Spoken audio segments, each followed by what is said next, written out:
Austin Rivers and his advice to Bronny James, which is LeBron's son, if you don't know. So before I begin, I'd like to give a little bit of background on who Austin Rivers is, because not many people really remember who he is as a player, given how he was a role player, and it's something that casuals are like quick to forget. But Austin Rivers is an NBA vet who spent 10 years in the NBA. He was a great role player, spent time on several different teams, but he's mainly known for his time with his father, Doc Rivers, being the head coach of the Clippers and his time on the Clippers. So that's what he's most infamous for. At the time when he was playing at the beginning of his career, he was a little bit of a wanderer until he went to the Clippers, which just so happened to be the exact same team that his father, Doc Rivers, was coaching. And it's also where he had his best seasons. No surprises there, because if you're playing with your father as the coach, you definitely have good chemistry. So there's a lot of problems that come with when you are the coach's son. Because you are related to the coach, obviously the coach would want to see Rivers put in a position to succeed. And because of that, there's going to be talk about, there's going to be bad talk coming from the media about Austin Rivers, saying things like, oh, he's only getting minutes because his dad is the coach, for an example. Or, I can't bully him because his dad is the coach, if you were one of the players. Because I remember growing up when I was a player playing basketball in middle school, and the son was one of the players on the roster was the head coach's son, and he would get all of the minutes, and it would seem like he would get absolutely no blame for doing anything wrong. But that's just my personal experience. Now, I can't say the same for the NBA and that personal experience because it's a completely different league. So I can't say the same for him or his teammates. And not that I would even want to say anything negative about that, because there's a lot of negativity that comes when you are the coach's son. It gets so bad to the point where people think that the only reason that Austin Rivers was even in the NBA was because of his father. See, that is something that I don't agree with at all whatsoever. Like, criticism, if it's fair, then it's fair. But when you're saying something like, oh, this player doesn't belong in the league simply because of his father, that is unfair criticism, and you should just be thrown out of the window for that. But it got that bad for Austin Rivers. And it should be noted that if you are in the NBA, you are absolutely phenomenal at basketball. You can't just make the NBA by saying, oh, my dad is the coach. It's a very difficult league to make, especially now with how global it is and how so many different athletes from so many different countries are coming over to America just to play in the NBA because it is the best of the best. And NBA players are arguably the most athletic people in the world, and they could be good at just about any sport that they choose. We see it all the time in clips from the media. DeMar DeRozan threw a football 50 or 60 yards out. That's really impressive. And with this in mind, I'm saying that the only reason that Austin Rivers is in the NBA because of his father is some ridiculous levels of disrespect to his craft, because these players spend so much time in the gym, unless you're Ben Simmons, working on their shooting, working on their offense, working on their defense, working on absolutely everything in the game. And with that in mind, saying that they've only made it because of the coach just completely throws everything that they've done and everything that they've worked for out of the window, as if everything that they've done just means nothing. And that's completely unfair. So, I don't agree with those criticisms to Austin Rivers. I think he is a great role player. He was a great role player, and I feel like that the criticism he got just because his dad was the coach was unfair. Now, as a coach, you wouldn't want to have someone, or you wouldn't want to coach someone on your team if they're uncoachable, right? Regardless if that's your child or not.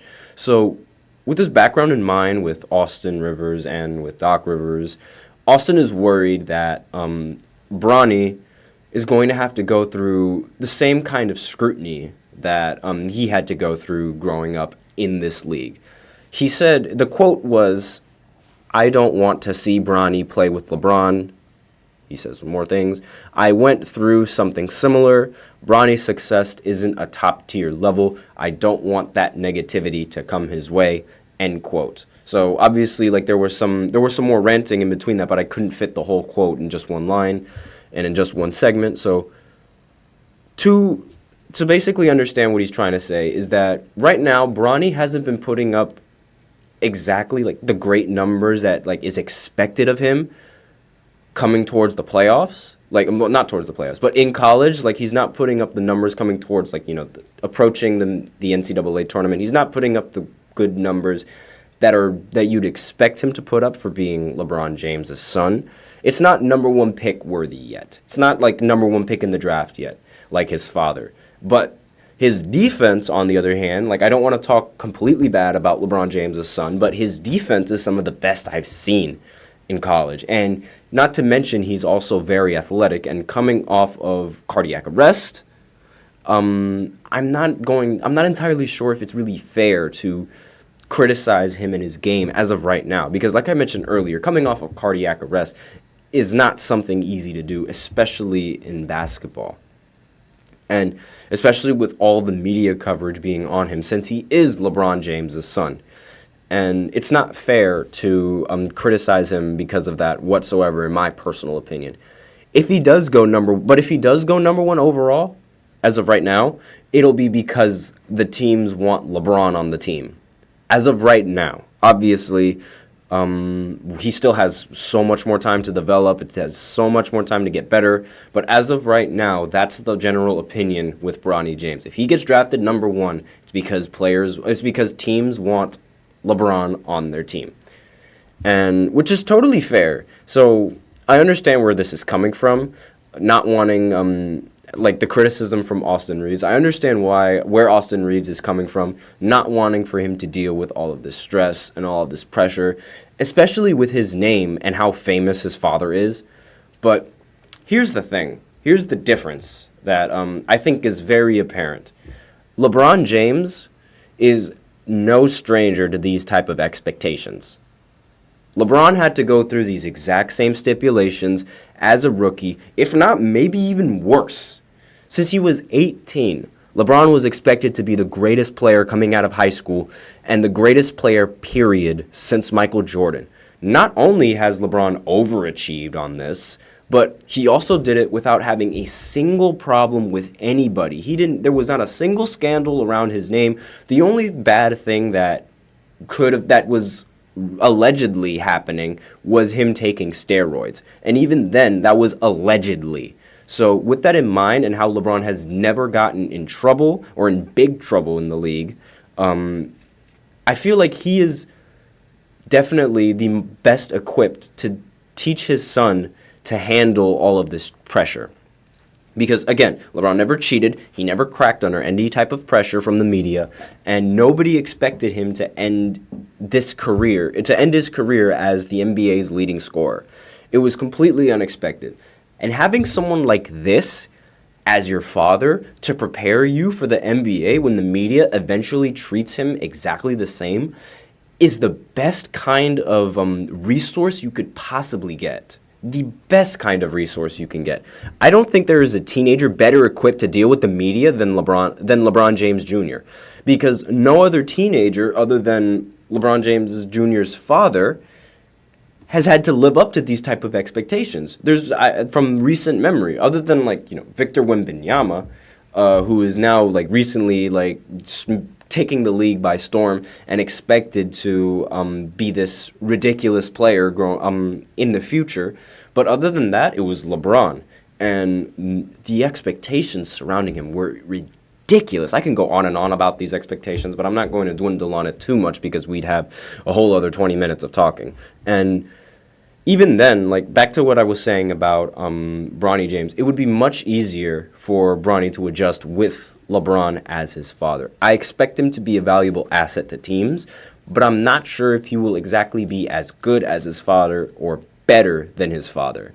LeBron has set the bar ridiculously high in terms of skill and importance coming from a rookie. So given all of that, what I said, I do think Bronny will be able to handle all the stipulations and all the expectations. It depends on how his game progresses, because like I said before, cardiac arrest, we have no idea what that stuff does to a basketball player and his psyche, a basketball player's confidence, and a basketball player's skills in general. And if he ends up being as good as his father, at least at the age, if he was as good as his father, given at the age that he is right now, there's really no argument that could be made about people saying he's in the league because of his dad. Like, if Bronny James played like a 20-year-old LeBron James played, which was averaging about 27 points in the NBA, I know it is absolutely ridiculous,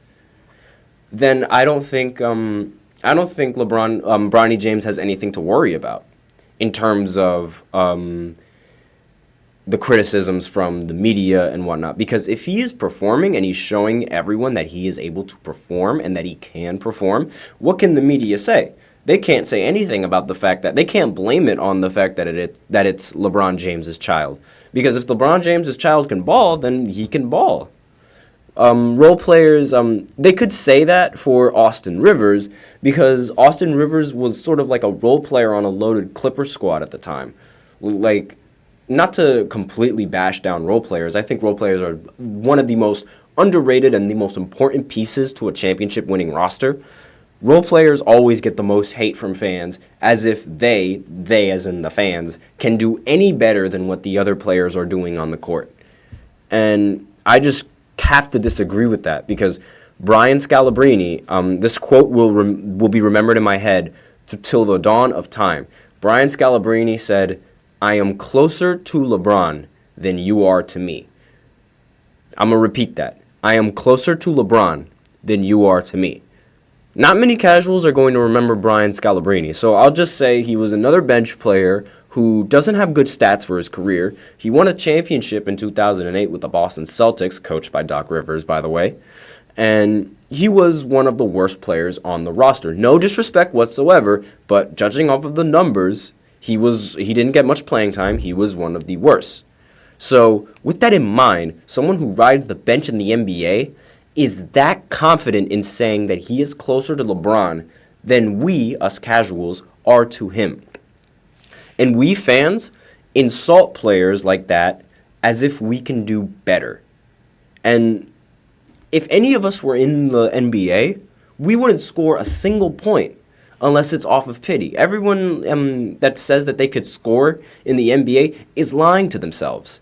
It's disrespectful saying that we can score on these type of NBA athletes. Even if these players aren't as good as the starters, we should at least talk about them with respect, given all that they put into the game and the type of player that they are and all that they give up for and all the sweat and the grind and all of that type of things. We have to give respect to that. So that's it for the first segment about Austin Rivers and the words for Bronny. And we are going to go into the second segment where I give a quick update on the All-Star Weekend, as well as the new court that is introduced in the All-Star break. So I will be back after this short break.